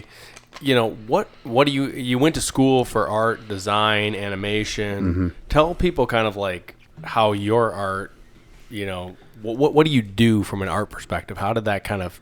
So, I mean, currently right now, I mean, in most of my career is I've done visual effects for films and television shows. And like what? Like we're not talking like some C grade stuff. Hold on, flex on them, Tefft. Flex on them real quick. This is not some C grade productions. We're not talking about the PBS. So, I mean, I've Channel done 13. Yeah. I mean, more recently, I've done things like I did Mandalorian. I've done. What's that on? Just messing with you. It's a Marvel show with Batman. Yeah. No, I've done the Mandalorian. I've done Skull Island. I worked on the first Spider-Man Homecoming. I was just talking with Delaney tonight. He worked on some Stranger couple Things. things from Stranger Things. You did stuff for Stranger Things? I did the last 2 episodes. Oh wow! Yeah, I did it, most of the stuff in the Upside Down world. That's so cool. Yeah, and so super cool. I started a studio and called Opsis, and about 3 years ago, and we've just been kind of cranking through. I mean, we just recently we just wrapped up Haunted Mansion, which is coming out. We did Secret Headquarters. We've done Strays, which is another one that's coming out with Will Ferrell and. I see the commercials. Yeah. So I mean, like on the NBA Finals. Yeah, it's kind of a big deal. Yeah. It's So I mean, visual effects, kind of that animation. Just describe to the best of your ability. Like, what does that mean? So pretty much what I'm doing is anything that's shot on blue screen or anything that needs a computer generated enhancement, whether it be a CG animal or something, or a CG character, or a set extension, or crowds and did you guys see the David Beckham, Peyton Manning World Cup commercial? I did. During that, so we did all that, and that was all shot at LA Galaxy, and we filled the stands with crowds, and we painted out all the signage so it didn't say Galaxy, and then we added CG soccer balls, and added crowds of moms marching down the street. So I mean, that was something that we're basically taking footage and stuff and enhancing it, or digitally editing it. That's just cool. It's crazy stuff. You don't even, people just don't know how much of the stuff that they're watching is done. Yeah, I mean, and people that's have no idea. A lot of the stuff that we do and that we specialize is what are called hidden effects, where it's they want to shoot today in Minneapolis in June, but they want it snowing, so we'll replace everything outside so it looks like it's snowing, and we add snow and everything because their shooting schedule is in June. It's easier to get it done that way than. Well, it's not that it's easier. It's just the time, the budget, and I mean, I'm working on a project right now where they shot it in Chicago, and they were hoping it was going to snow, but there was no snow this season, and so now there's the script requires snow, so now we got to replace and add snow to everything. So cool. Yeah. How do you think your work today and kind of your art, because I mean you're creating all the time, that's just who you are, but when you do it for a career, you do it at a very high level, obviously, with the he does resume. It for Purple Highs when we need does something. it for Purple Highs. Well, we're going to talk about that in a minute. How do you think that work was influenced by Prince and kind of your I guess fandom, right? Your experience with him over the years? I would say that the biggest thing that, the execution side of things, of the execution of the art aspect of what I do, is it's a technical ability to create something. I would say that the storytelling and the thought and the purpose of why I'm doing what I'm doing is driven by the influence that Prince had, which is everything he did had a meaning and a purpose, and therefore he was always trying to tell a story. And one of the things that what I do mostly with my studio and with myself is that I help the directors and the creators and the producers figure out the best way to tell their story. And a lot of times we always call it's like a director's sandbox, he and I will sit down together, play just a ton of ideas down and be like, hey, what about this? What about this? And spitball a bunch of ideas until we find something that works. And then once that works, when it's just the two of us or a small team, it's a lot less people that are figuring out. And then once we have that figured out and it works, then we put it out to the masses. Then we get the, crew working. We get the crew working on it and figuring it out, and then they go shoot it, and then they do that. So I think it's the storytelling and the theory on why I'm doing it is what he brought and helped me figure out. And I mean, you were thinking about that in terms of his storytelling. I mean, you go all the way back to Act 1, Act 2. When you're watching that, you're thinking about how is he constructing this? Yeah, but it's also, I mean, I think again, going back to less of the visuals of what he did and more of the poetic, lyrics and music and the instruments and the choice. And I mean, that was the one thing. It's like a lot of the music that I'm more intrigued with is his more we were having that conversation where it's just, I don't know what the word is, but like lucid or... Give me examples of these songs. Condition of the Heart, Temptation. Trying to think of what were some of the other ones that I jotted down. I Wonder You, Venus de Milo, Power Fantastic, For the Tears in Your Eyes, Love Thy Will Be Done. I mean, those types of songs where they're ballads in a way, but they're not. Yeah, they're slower. They're slower songs. Slower songs that make you kind of, you fall into it, and you're just kind of mesmerized by it. How about contemplative? That's a good word.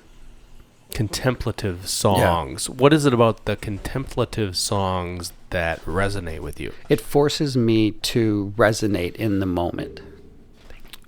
It forces me to resonate. Say more about that. What do you mean by that? So it makes me, instead of with a lot of the dance numbers, I want to get up and groove, and I want to get up and move, and I want to do this.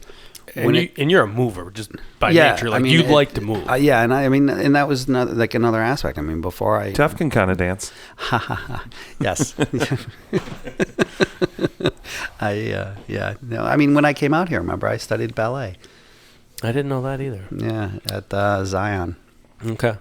So let's keep on this contemplative stuff. Okay, so basically, when the music is just something that you fall into, you're sitting there and you are just taken over by it, and you are in your thoughts. It's like meditation in a way, I would say. And I mean, like, that's the thing, is like, you look at the music that comes with meditation, it's very again, I don't have the words, but it's reflective. Yeah, contemplative.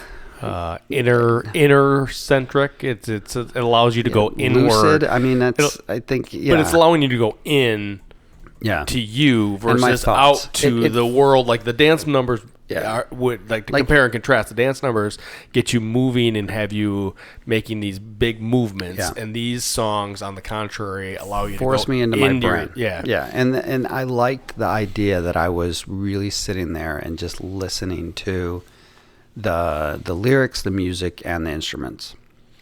So I mean, it just basically forced me to be in my head and with my thoughts. What do you think you've taken away from those songs in terms of who you are? Reflection. Like, you know, it made me really find myself and be content with who I am. And was there like a moment of that happening, like a season, or do you feel like that was like just kind of something that you've gotten a better perspective on as you've gotten older? No, I think that a little bit of that, but I think that the time that I always go back to is because I really fell in love with these songs when I was in Florida at Bulla Terry, and it would be on the bus trips to and from, you know, the school to the courts. Yep.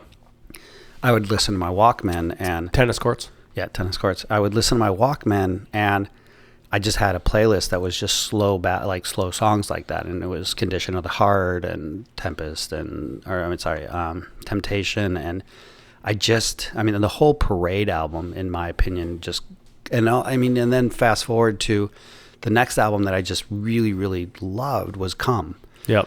Because it was a lot of that. It was like dark and solo, and you know, even Come was, that song itself, and it's like, I just fell into it as a whole, and it was just like, it was dark. I mean, another musician I really, really love is 9 Inch Nails, but I like his slower stuff. Okay. That's interesting to me. Just the whole, like, Come being that next album on your list. Makes sense, though. Yeah. But Teff's also, like you said, you do stuff with meaning, you know, when I come up with an idea or something for something that we're working on, you know. Let's talk about that for a minute, because Tefft, go ahead. Tefft always takes it, you know, to the next level. So when did Tefft start? Because Tefft has really helped us out from Purple Highs and our previous name, Paisley Nights, on some of the graphic front. When did that start? Well, Devious did the graphics for our logo and stuff. David Schwartz. Yep. Of Daisy Chain, shout out. Devious. But Tefft has always, this goes back to when I was DJing at Foul Play. Yeah, turntables. And I wanted to record that was you? A mixtape.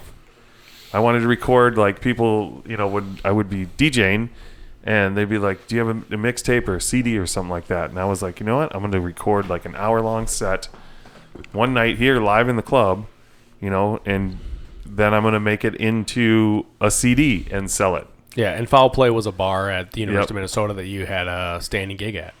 Yep. And I didn't know how to do any of that graphic design stuff, but I knew Tefft, and I knew Tefft was going to school, and he had the computer, and he had the camera and everything, and like Tefft came down to the nightclub and took a picture of the turntable over the top, and it was like Yep. his idea to like, all right, because you play on records, I'm going to make this clear case and make it look like the CD is an actual record, and you're taking the CD off of the turntable and putting it into your disk drive. Right? That was your thought. Shout out to Tefft. Or was that my idea? No, that was kidding. Your idea was the other one that I kind of more proud of was the bumps ahead. Because I loved that too. I forgot the about yield that. sign of the DJ going, and it said bumps What was the ahead. bumps ahead one? Was So that the that was- yellow traffic, or the like symbol. So you always see like the yellow signs, and it's like the construction. Yep. It's like caution bumps ahead, or and it was a So I wanted DJ to with two take turntables. yeah. So it was caution bumps ahead, and he made it with a DJ with two turntables, and then we used that logo for Rhythmus at the Quest. Nice. Yep. So you've been doing pro bono work Yeah. for Dustin. Wait, I don't get paid for this? I pay you in my love. Aw, that's all I want. No, you know. And then how do we get him hooked up on was it the live stream for 24/7 that it was like, hey, we need some help on this because this thing is 24 hours of Prince music and we need some graphics. Yeah, I mean, basically, When was this, Dustin? This 24/7 stream? 2020. So we did that During the because of the pandemic. Yeah, so I was like, well, Teff's not working. No, I'm just kidding. Teff's always working. But yeah, I mean, once again, who am I going to call? Tefft. Tefft Yeah. Smith II. Yeah, because Dustin and I are talking at that point because we started doing mini streams. Yeah. Or Dustin was doing mini And then streams. I'm just kind of doing my own, self-taught graphic stuff. And, we just wanted the live stream for the 24 hours. We were like, it needed to pop. So Tefft created the whole thing that, well, actually, did Devious create the look and then you animated it? It was kind of a collaboration. He gave me the because he made a flyer for us. He gave me the PSD that had Yeah. his graphical design, and then I Yeah. took everything and made it, And we were like, animated. what if it looked like a clock, and it's going around, and then the pedals That was so falling, and Yeah. it was super dope. Oh, those are some good graphics. You can go scroll back on our timeline. Yeah, You can find it. Yeah, you that can find it. stuff is so cool.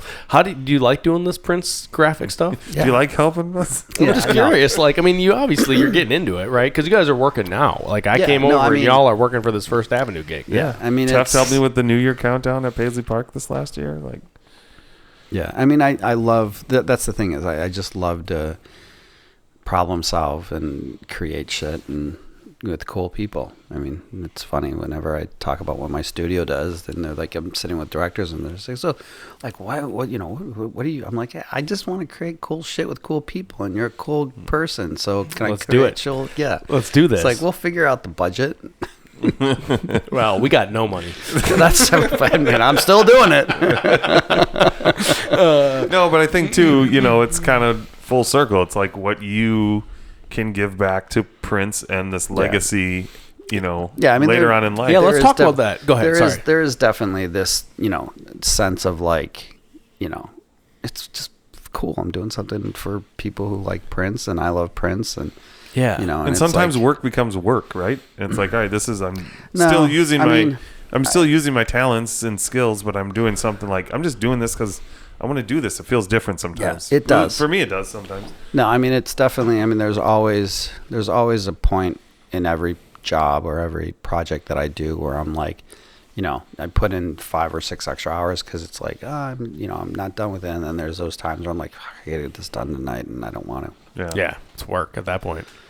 So, what do you think, on like the first Av graphics, for example, right? We won't get into the details because some people will listen to this beforehand, but like, what do you think that adds to the experience, being able to have graphics along with the music from a Prince perspective? I think that, again, looking at the last several shows that I've gone to, and then like there's the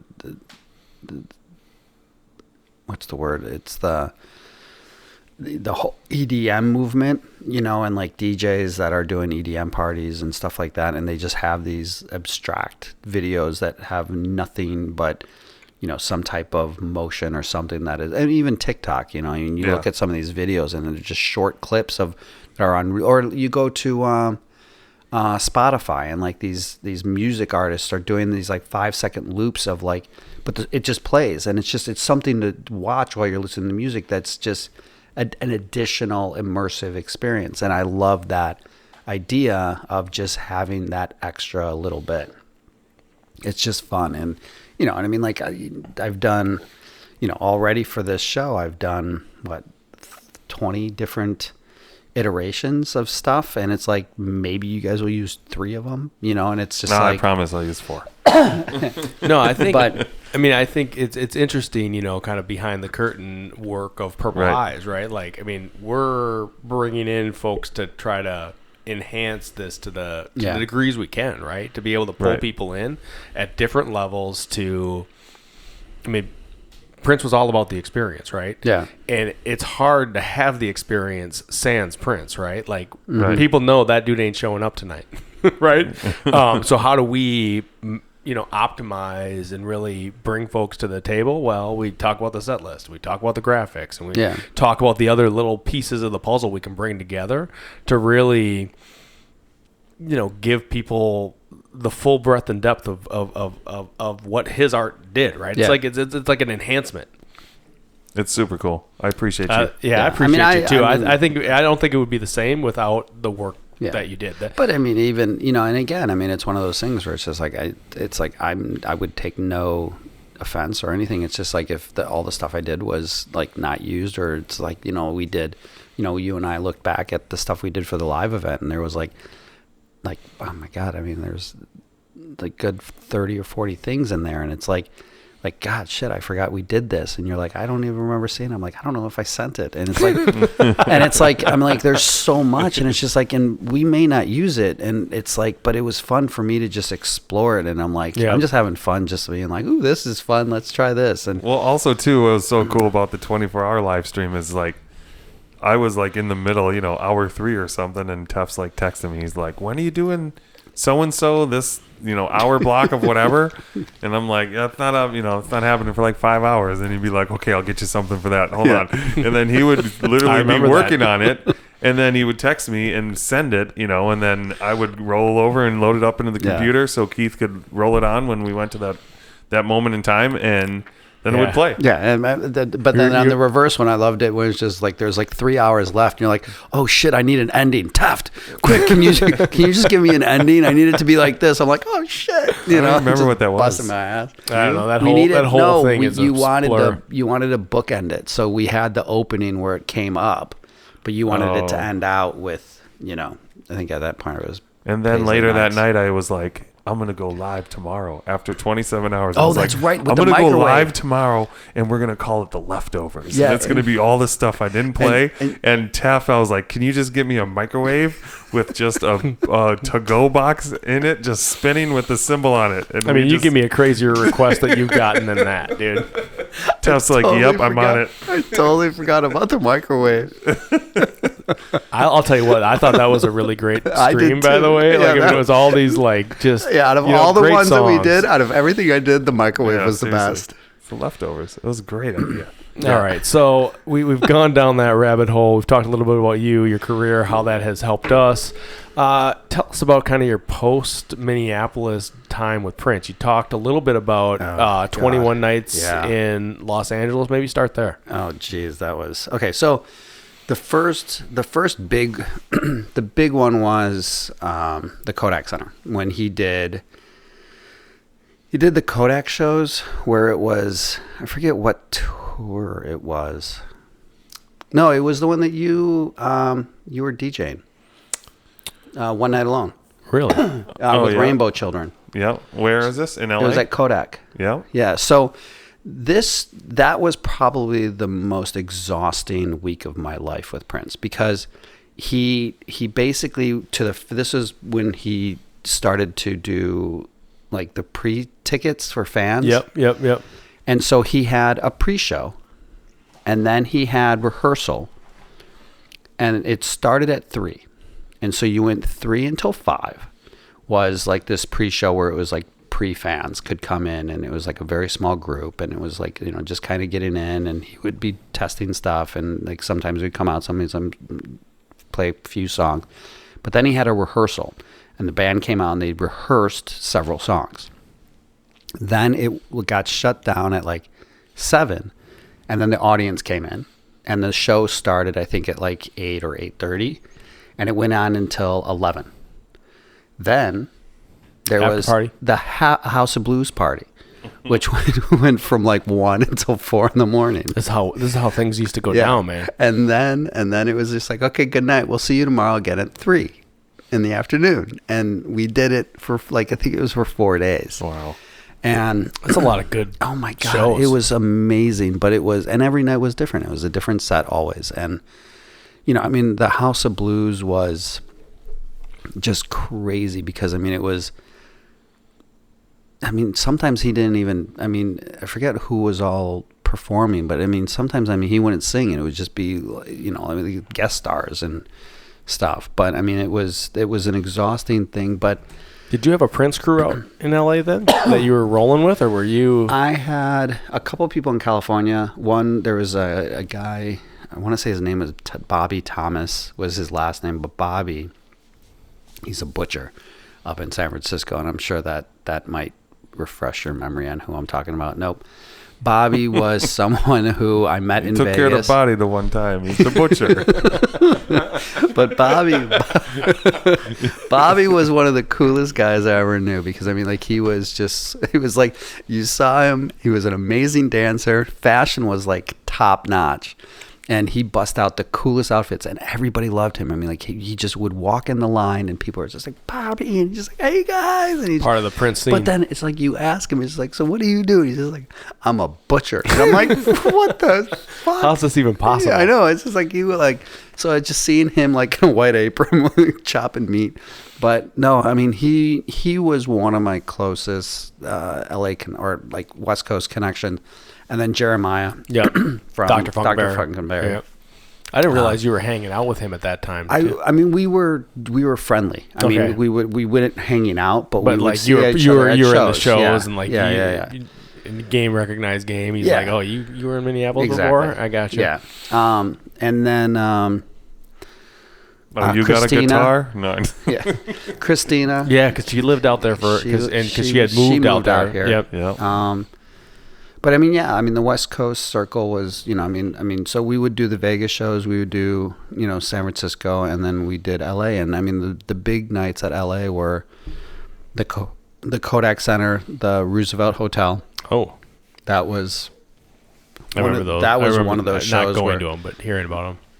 That show was insane. That was one of the first times where we got invited onto the stage to dance. Nice. So I was up on the stage dancing. Now, does Prince remember you from Minneapolis? Is he like, hey, I know who this guy is? There was Hey, it's Tefft from Chicago. yeah, there was recognition. I mean, yeah, and like this guy's not.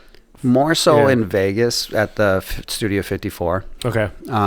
You know, because I mean that was during that time though. That was during that season. Yeah. Well, but yeah, that's true. That was during that season. What about 3121? Did you do any of the 3121 stuff? I never went to his house. Okay. But no, the only time that weren't you went to his house. You called me up and I was never at the house.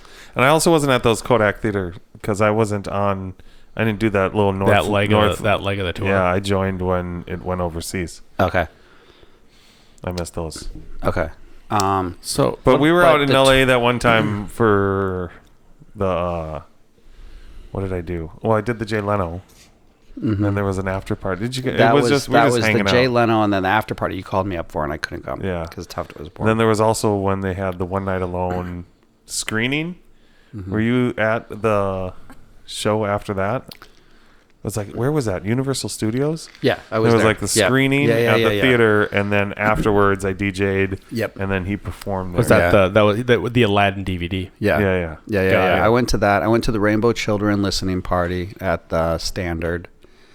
So you're hitting it, but if he's in town, you're hitting stuff up. Yeah, I mean, but and Jeremiah had told me, I didn't realize that how the backstage pass that I got was so like significant. But when I was at the first 21 night show, you know, I was with Amber, my wife, and we were standing there, and we were like 3 rows right by the the horn side, perfect like line of sight to Prince and everything. And all of a sudden, I get smashed by a light.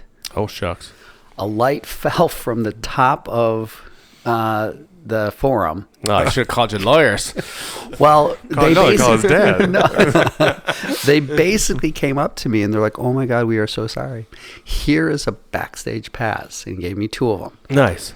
Well, this pass was to every show, any night, anytime I wanted to go, both the pre-show, show, and the after show. They did not want the lawsuit. Better than a lawyer right there, though. But it was one of the coolest things because it was just like, it would be like 6, 7 o'clock at night, and I'd come home after work. I'd be like, Amber's like, "Oh, I'm tired." I'm like, "All right, I'm gonna go to the forum." Yeah, just see roll down, Remind and you hang of out. Minneapolis. So how many of those shows did you go to? I think 13. I think I went to like 13 shows, and I mean, like, what was the vibe like in LA when he's playing those? Like, is He had this like known, or is this like no? This was more than known. Everybody and their mother was this was huge news. The tickets were cheap. They were like $12. People bringing the whole family. Yeah, kids were going. I mean, it was a family affair. And then the special guest that he brought up on stage. I mean, he brought everyone up. I mean, Dave Grohl, who was in the after, like backstage, not backstage, but he was in the back room where he'd do the after show. He never got to jam with him, but you've heard the famous story of like he got called down to do a rehearsal and then he didn't get called up. But I mean, like, I'm trying to remember some of the celebrities kicking Kim Kardashian off the stage. Yeah. but LA is a buzz with all things Prince at the time. I mean, it was probably one of the coolest things because I mean, that was the first time I was just like, yeah, it's cool to be a Prince fan, and people because he'd kind of arrived at this point. It was no longer like I don't have a pronounceable name and you're alone in this. It's like he's rock royalty. Yeah, I mean, it was that was I think the last time that I saw him with those shows. That was my next question. So you I didn't see the piano and a microphone. Okay. And that was the thing. And then Dustin called me up, and there was a show that he did, private show after, I guess it was Leno. And he invited me out to it, but my son was just born. And I was just like, yeah, I've seen him enough. Yeah. Get a little older. Not too. enough, yeah, but it was just like you were at a different stage of your life. So tell me, how do you find out that Prince died? Fuck. So I was on a film. What film was it? Shit, I don't remember. But one of my artists came over to me, totally like, not like, it was so like non-empathetic at all. He's just like, "Hey, Tefft, Prince is dead." And I'm like, "Wait, what? I'm sorry, what?" And he goes, "Yeah, here, look." And he just handed me his phone, and it was like on news. And I'm like, "I'm sorry, hold on." And then I went outside and I called you guys, or I called James, or I just called everybody. Everybody called everybody. And then, surprisingly, someone who I still am in contact with is Jerome Benton. Yep. And I called Jerome. And because I'm like, I just don't trust anyone. I want to hear from someone who's still in this camp. Yeah. And because a lot of people weren't answering, and Jerome answered, and he just was crying, and he was just like, I lost my friend. And I'm like, fuck, this is real? He's like, yeah. I said, and he's like, I gotta go. I'm like, that's fine. And like, we'll catch up later. But yeah, I mean, it was one of those moments where I was just like, this isn't real. And then just, I mean, it was such a, like, the rest of the day, it was just numb. Yeah, it was crazy. What was it like, kind of? I mean, obviously, it's a grieving process for the fan community, and I think it's a little different for us being here because, like, we were like, all right, we're going to go out here, we're in Minneapolis. We were just talking about kind of Minneapolis is kind of, I mean, in some ways it was weird for me because it was like, where were y'all, when he died, but like, kind of being in a place like LA? Like, what was it like kind of? So we, surprisingly, we did a lot. But one of the coolest things that I think I don't know if you guys knew about, or I'm going to tell you and you're going to be jealous, is at the LACMA, they had for a month an exhibition called the Rain Room. Mm-hmm. And it was a room that you walked through, and wherever you walked, a light followed you, and the rain would stop. That's pretty But cool. you're surrounded with rain. Yeah. And it's like connected to your emotions. Yeah. So I'm moving and the rain stops wherever you are. And that night, that day, for that one day, they made it purple, and they played Purple Rain on loop. That's so cool. And I was able to go to that. So super cool. And it was, for me, it was a good send off for me to just be content with what had happened. And and I had talked, and I mean, again, we can get into theory about, I mean, is it something that he just, I think that I don't think he could have gotten old. I don't think he could have gotten to a point where he couldn't perform. And I think that in many ways, I'm sad that he's not here to create new music. I'm more sad that my kids will not, see him. Like, my son tonight said, "Where am I?" And I said, I'm helping friends out with this event for Prince to celebrate his life. And he's like, "You're with Prince?" I'm like, "No." And you remember he's no longer with us. He's like, "Oh yeah, that's right." And he's like, you should have just told him you were. Screw it. Yeah. You're like, "Yeah, we're hanging out But right no, now. I mean, He's but making me the thing pancakes." is, but I mean, he's sat there and he's watched his shows, and like he's watched him play, because he looks at the guitar and he's like, "So whose guitar is that?" And he's like, Prince. He's like, "Can Prince come here and play it?" I'm like, "No, Prince isn't here anymore." He's just like, So I mean, I think I would have wanted to have taken him to a show, and and my daughter, and so, but I mean, it's it's the music which is still coming out. That's what I'm, I think that there will be, like how Beethoven is, performed at concert halls and orchestras and stuff. I think that there will be some world in which we will have 50, 60, 100 years of ways of representing Prince's music that will hit generations yet to come. Yeah, I agree with you. I think the music will carry on, and I think there will be people that gravitate towards it, right? Yeah, I mean, in part because of the storytelling, because of the way in which he. Yeah. I mean, obviously the music itself is just awesome on all kinds of levels, but he's also pulling people into something that resonates with the human condition. Yeah. And I don't think that's going to stop. And I mean, that's one of the reasons we want to do this podcast, is we want to get the stories out in terms of, there's another element to the community. There's these people that participated in this life. Prince was creating with us, right? Yeah. Like, we were part of that process. There's feedback loops. There's all kinds of stuff happening. So we want to get these stories out there. And that's why we started it. That's why we're doing these interviews. That's why we keep doing the music that we're doing, the live streams, stuff at First Avenue. We want to keep promoting Prince's music and just continuing to lift it up and just kind of celebrate his legacy. Yeah. And there's going to be a lot of great things I still think are going to come. Yeah, it ain't over. Let the music out. Let the music out. Free the music. Got any final questions? Free the music. Final questions, Dustin? No, I don't have any really. Well, I do have one final question. So, if you were to have to pick between me being a better dancer or you, who would you go with? We never even told that story, actually, of how we met. Story? Yeah, how we met. We just we met at Cheapo. Yeah. So this is why I was giving Tefft a hard time about dancing. This is a good one. This is a good one to end on. Episode. Yeah. But so, I mean, you could tell the story. You tell it. I mean, we met it. So it was New Power Soul was being released. Yeah. Well, that was when it was New Power Soul. Yeah, it was New Power Soul. And for some reason, I was thinking it was Chaos and Disorder. No. I remember that. I had not met you guys yet, but it was basically it was Vince, Bill, and I against you, Mark, you and Dustin and Mark, and it was the three of us were rivals against you at Paisley. And Mark This is all in your head. Yeah, this is definitely knew. all No. in your head. Billy said the same thing. Bill said the same thing. Not rivals, but I mean, I just was a better dancer. We were all dancing. I was a better dancer, and you just were intimidated. Oh, I thought you were intimidated to talk to me because I was a better dancer. No. I'll tell you what. Back then, I wasn't a better dancer. You, No, you want to dance me now? I feel like I've evolved, man. Without DMSR, man, I didn't even Mark know never what 2 gets and off 4 the was. 2 now. I think no, but I think that there was a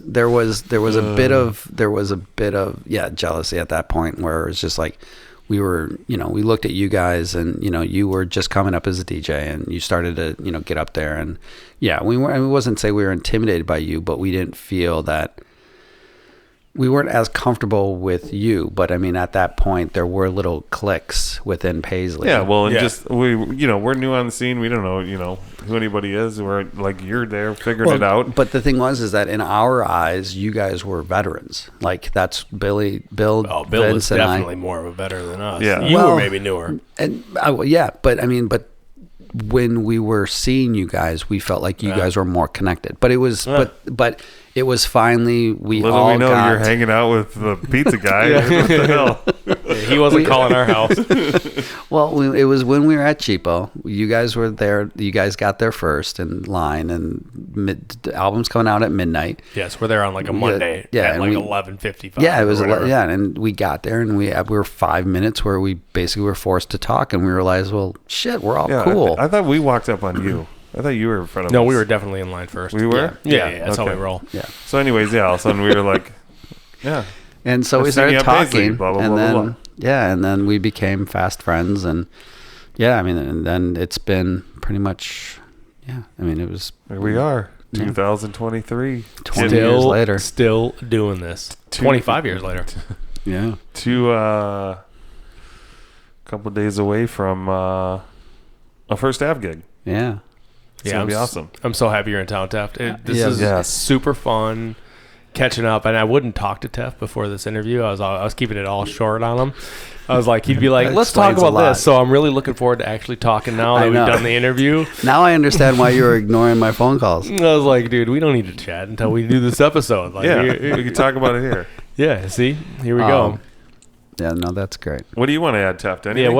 Yeah, how do people find out about you and your work give 'em and all some. that? You can look me up. The studio is called Opsis. Trust me, he's real expensive though. So like, don't just call thinking you can get some pro bono stuff.